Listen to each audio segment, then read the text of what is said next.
Muy bien.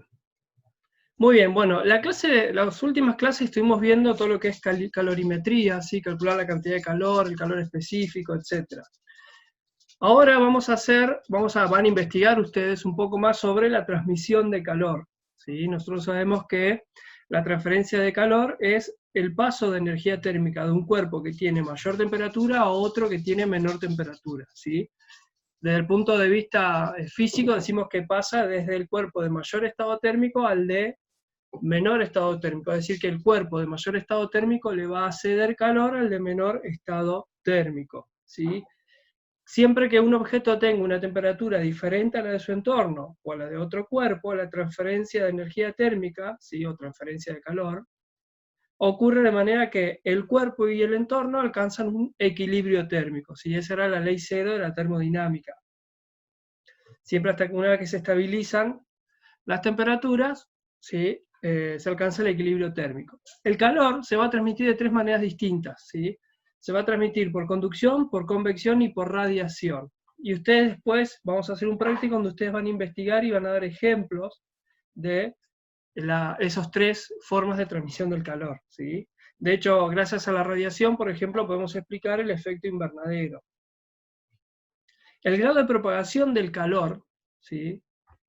Por conducción se denomina conductividad térmica, ¿sí? Y suele variar según el tipo de material o sustancia a través del cual se transmite el calor. Como sabemos, los principales conductores de calor son los metales, y así va descendiendo en los líquidos y es muy pequeño en los gases. La propiedad opuesta a la conductividad es lo que nosotros conocemos como resistencia térmica, que es lo que indica justamente la resistencia del material a conducir el calor, ¿sí? Por ejemplo, la madera, el vidrio, tiene una alta resistencia térmica.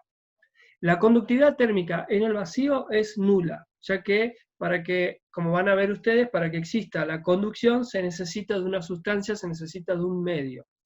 Y la ley de conductividad lo que me va a decir es la cantidad de calor que se transmite a través de un cuerpo que posee distinto estado térmico en ambos extremos, o caras. Y esta va a ser directamente proporcional a la superficie de su cara, a la diferencia de temperatura, al tiempo en la que se mide y al coeficiente de conductividad del material, e inversamente proporcional al espesor de la misma. ¿Qué quiere decir esto? Yo tengo un cuerpo, tengo este cuerpo tiene un espesor, que le vamos a poner E, y el calor sigue por este lado, ¿sí?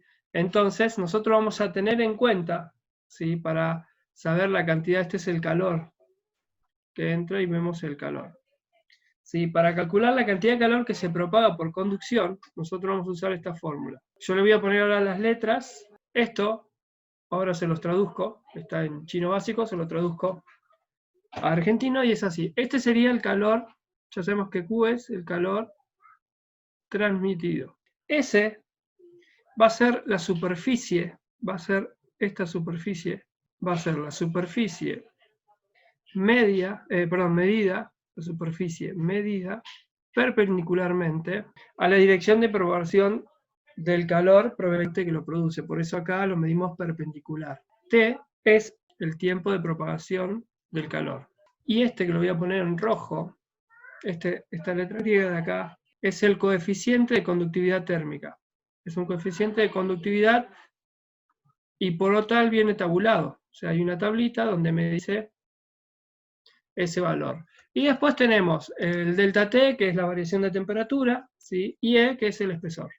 ¿Sí? Entonces, tengan en cuenta que este coeficiente, ¿sí? Lo que me va a indicar es la cantidad de calor que fluye o se propaga por conducción a través de un cuerpo de 1 centímetro cuadrado de superficie, 1 centímetro de espesor durante 1 segundo.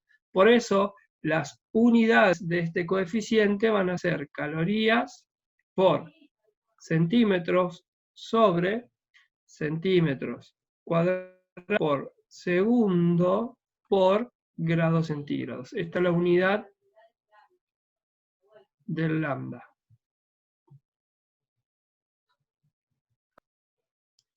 Bueno, tenemos este problema. Calcular en qué tiempo se puede transmitir 900 kilocalorías por medio de una plancha de corcho rectangular de 3 metros de ancho por 1,8 metros de alto y un espesor de 1,4 centímetros. Si en una de sus caras hay 38 grados centígrados y en la otra 10. Y acá me da el lambda. Entonces, yo puedo hacer el dibujito, no va a estar a escala, es simplemente un dibujo representativo. Entonces yo sé que este espesor me dice que es de 1,4 centímetros. Esto de acá me dice que es de 1,8 metros, o sea, 180 centímetros. Y esto de acá me dice que es 3 metros de ancho, o sea que 3 metros 300 centímetros.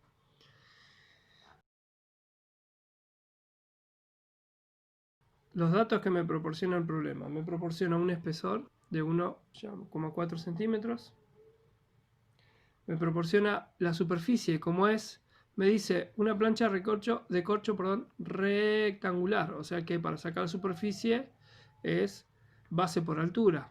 O sea que hago 300 por 180.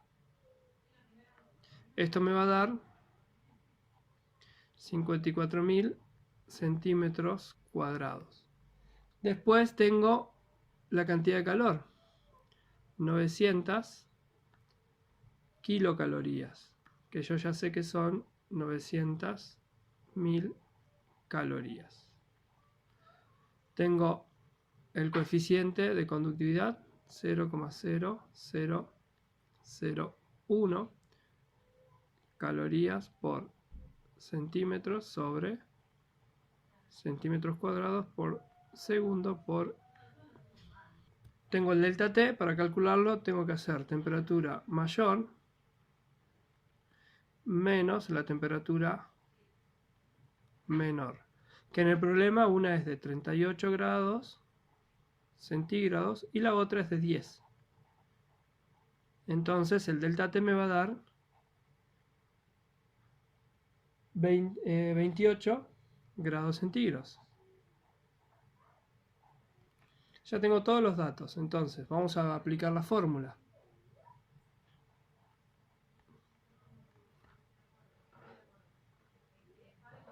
Q es igual a superficie por tiempo por el lambda por el delta T, todo esto dividido el espesor. ¿Sí? Entonces,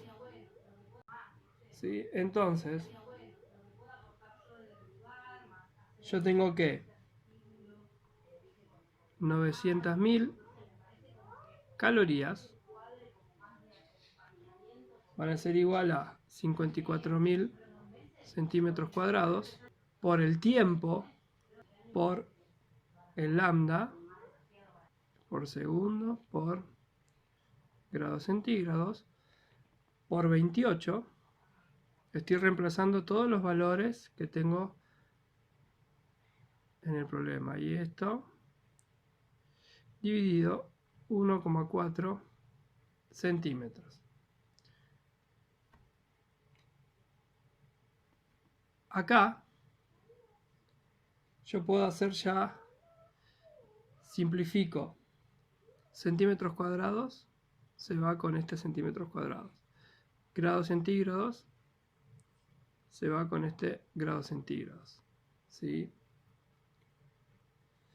Si yo multiplico los 54.000 centímetros cuadrados por el coeficiente, me va a quedar,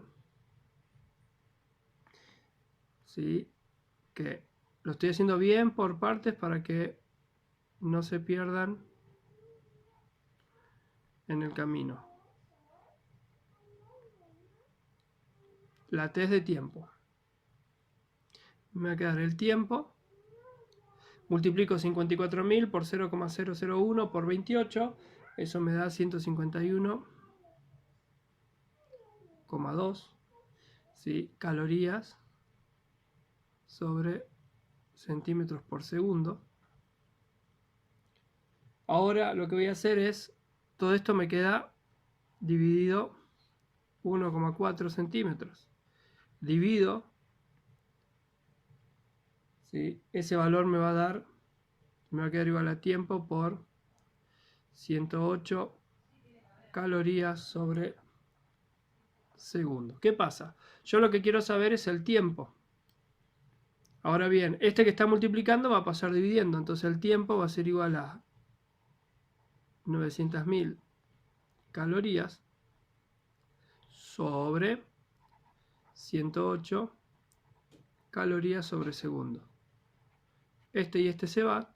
Este resultado ya me queda en segundo y es 8.333 con 3 periódicos segundos.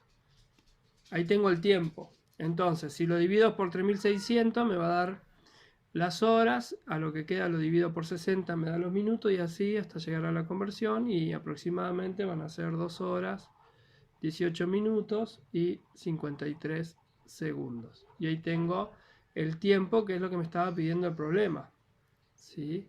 Calcular el tiempo. Entonces, en 2 horas, 18 minutos y 53 segundos se pueden transmitir esa cantidad de calor en esa plancha.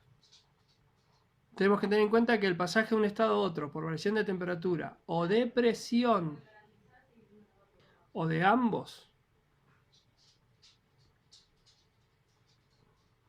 ¿sí?, en conjunto es lo que nosotros llamamos cambio de estados, ¿sí? Sabemos que hay 4. Tenemos el sólido,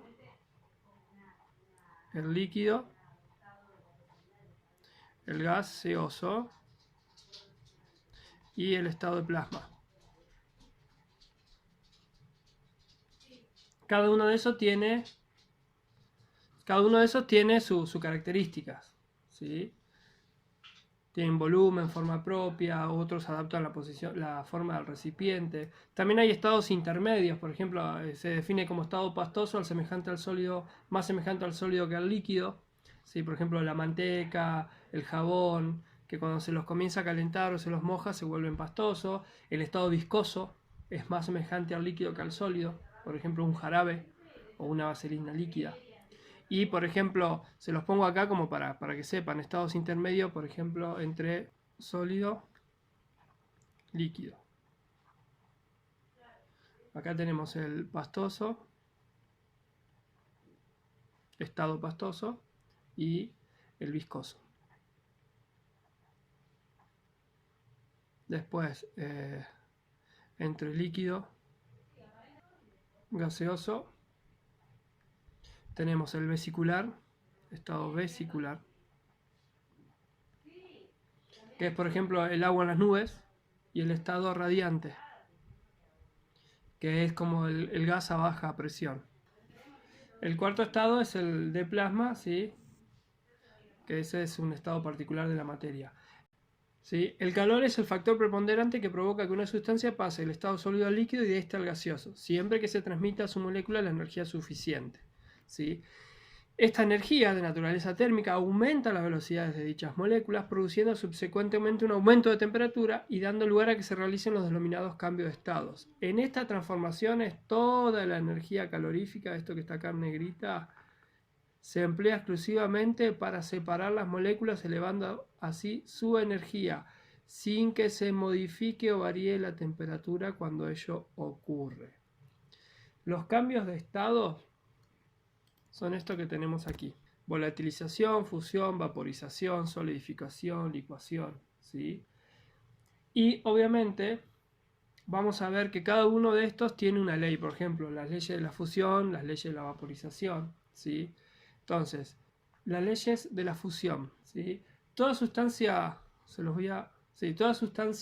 sólida se funde a una determinada temperatura o punto de fusión, ¿sí?, para un determinado valor de presión. Y durante el proceso de la fusión, la temperatura permanece constante. Lo que nosotros podemos calcular, este CF, que ya lo habíamos visto, es el calor latente de fusión.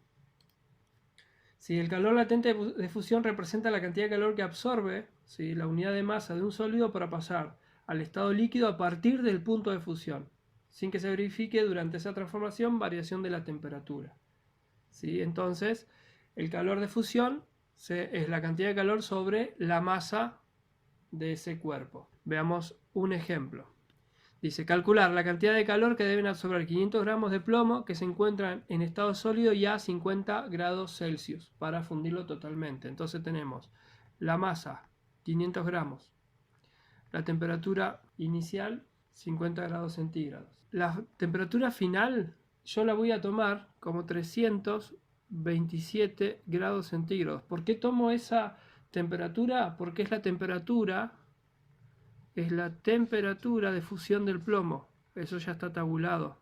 El calor de fusión, ¿sí? El calor de fusión también ya viene en una tabla. Entonces, en la tabla me dice que el calor de fusión es de 5,5 calorías sobre gramos. Y también necesito el calor específico del plomo, que es 0,035 ¿sí? calorías por gramo sobre calorías sobre gramos por grado Celsius. Entonces, primero tengo que calcular la cantidad de calor. Sabemos que era masa por calor específico por la variación de temperatura. O sea que son 500 gramos por 0,035 calorías sobre gramos por grados centígrados por 327 menos 50, 277. El 327 es el punto de fusión del plomo. Eso está en una tabla. Entonces, para calcular la cantidad de calor, hago la masa por el coeficiente, el calor específico, perdón, y hago la diferencia de 327 grados centígrados menos 50 grados Celsius. Toda esa cantidad de calor me va a dar 4.875,5. Ya tengo la cantidad de calor. ¿Sí? Ahora, este sería el calor. Esto de acá es el calor para elevar la temperatura de 50 grados Celsius a 327 grados Celsius. Vamos a llamarle a este Q1. Ahora voy a calcular Q2, que voy a tener en cuenta, ¿qué cosa? La masa por el calor de fusión. O sea, vuelvo a hacer otro producto, 500 gramos por 5,5 calorías sobre gramos. Se van estos dos. Este resultado es 2.750 calorías. Le voy a llamar ¿sí? Q2, que es este es el calor que estoy calculando acá, es el calor latente de fusión. Entonces, el calor necesario para la fusión, en este caso, es igual a la cantidad de calor para elevar la temperatura más la cantidad de calor latente en el cuerpo. O sea que el Q sería 4.875,5 calorías más los 2.750 calorías. O sea que es de 7.597,5 calorías. Total, ven que tengo que hacer dos cálculos de cantidad de calor. Primero la cantidad de calor para elevar la temperatura, ¿sí? ¿Qué cantidad de calor se necesitó mientras se llevó la temperatura de los 50 grados Celsius al punto de fusión del plomo, la temperatura del punto de fusión del plomo? Luego calculo el calor latente de fusión para el plomo, ¿sí? Que en este caso yo lo tengo por tabla y hago el producto de la masa por los 5,5 calorías sobre gramos. Y después sumo los dos y ahí voy a tener realmente el calor necesario para la fusión. Hago un repaso rápido, así les cierro el tema. Para todo cambio de estado, sabemos que toda sustancia para pasar de un estado a otro, para el estado de fusión, para el estado de vaporización, solidificación o licuación, sublimación y volatilización, eso después lo vamos a ver, pero para lo que es fusión, vaporización, solidificación y licuefacción, ¿sí? Vamos a tener cierta característica, que todos, a una determinada temperatura y a una determinada presión, existe el punto de fusión, existe el punto de vaporización, el punto de solidificación y licuefacción. La formulita siempre va a tener esta forma de acá, ¿sí? Acá le ponemos calor latente de fusión es igual a la cantidad de calor sobre la masa. Acá tenemos un ejemplo de un problema resuelto. Para calcular la cantidad de calor que deben absorber 500 gramos de plomo que se encuentra en un estado sólido a 50 grados Celsius, para fundirlo totalmente. Entonces hacemos este cálculo que lo vimos recién. Cuando hablamos de solidificación, también tenemos el mismo principio, que a determinada temperatura o punto de solidificación para un determinado valor de presión, toda sustancia líquida se solidifica, ¿sí? Y vamos a tener en cuenta que la cantidad de calor que se le debe entregar a una determinada masa de una sustancia para que se funda es la misma que le tenemos que quitar para que se solidifique. Eso es lo que tenemos ahí. Eso, prestar atención, ¿sí? Acá tenemos el ejemplo de este problema, calcular la cantidad de calor que se le debe quitar a 200 gramos de agua que se encuentran a 30 grados Celsius para obtener hielo a 0 grados Celsius. Primero calculo la cantidad de calor, ¿sí?, que necesito para esa variación de temperatura, en este caso, menos 6.000 kilocalorías.